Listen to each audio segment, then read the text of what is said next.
everyone. Welcome to UC Berkeley Ollie's Open House. We're going to be talking today about the new course that I've developed that I will be sharing with you in the fall term beginning in September. The title of the course is Democracy in Peril, Great Britain Between the World Wars. And the genesis of this course came from my thinking about the events in our own country over the last few months, where many Americans are obviously fearing a gloomy political future for us, which might include authoritarian dictatorships, and in the worst case scenario, even something resembling a kind of American version of fascism. I think these fears are perhaps a little bit overblown, but they're by no means irrational, given the way some of the participants in the current political scene are talking these days. So I started to think back in my historical studies of what countries have undergone similar threats, particularly democracies, and how they managed to navigate through the tumultuous times, not unlike the times that we're in today.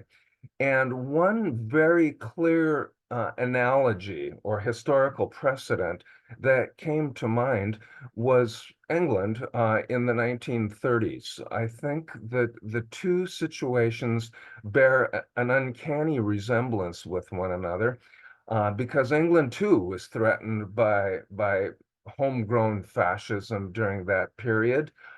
They had the real deal. They had men running around in black uniforms with patches on their sleeves with lightning bolts intersecting. They were beating up political enemies, Jews, communists, and so forth. It looked very similar to what was going on in the continent, in Italy and Germany, of course, and to a slightly lesser degree in France.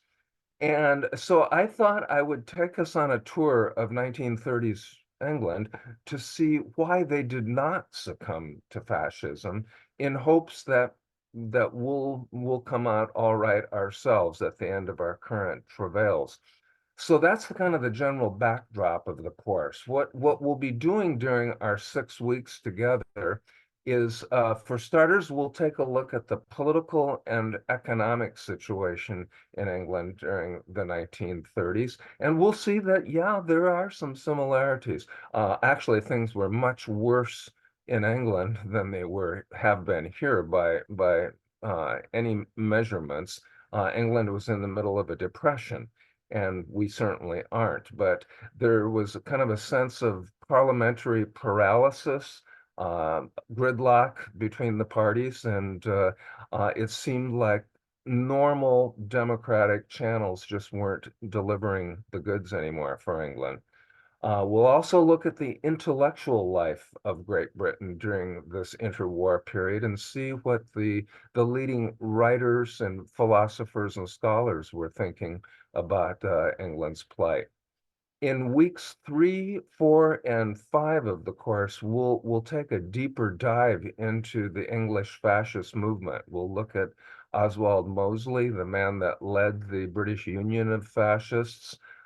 In week 4, we'll look at the Mitford family, particularly the two Mitford daughters, Diana and Unity, who actually did join the fascist movement. Unity particularly is an example of how crazy things got in this period. She goes to Germany, develops a crush on Adolf Hitler, spends hundreds of hours in his company. She's what you might call a groupie of Adolf Hitler, strange though that may sound. We'll look also at the fascist king of England. Fortunately, he was only on the throne for about 10 months before abdicating so he could marry his American-born wife, who was also a fascist, I might add. And then he leaves England for good and goes to the continent. And then in the final week of the course, we'll be looking at how all of these trends in England might have affected their foreign policy during the 30s. And we'll take a pretty serious look at the whole politics of appeasement we'll see that Neville Chamberlain, who's the usually considered the arch villain of the appeasement movement in England, but I'm going to argue that he was not a fascist lackey, as he has often been called, but was more of a naive, possibly even an idealist who just hoped that he could do anything, he would do anything he could to avert war. So there's a lot to unpack in this period, and as I say, I think we'll hopefully see some signs that a democracy can survive incredible stresses, and let's hope that we can do the same. Britain did it during the 1930s. We should be able to do it 100 years later. So I hope that many of you will join me in this study of England in the interwar period. I think we'll have plenty of opportunity for questions and answers. And I hope to see you, some of you at least, in September then. So thank you very much.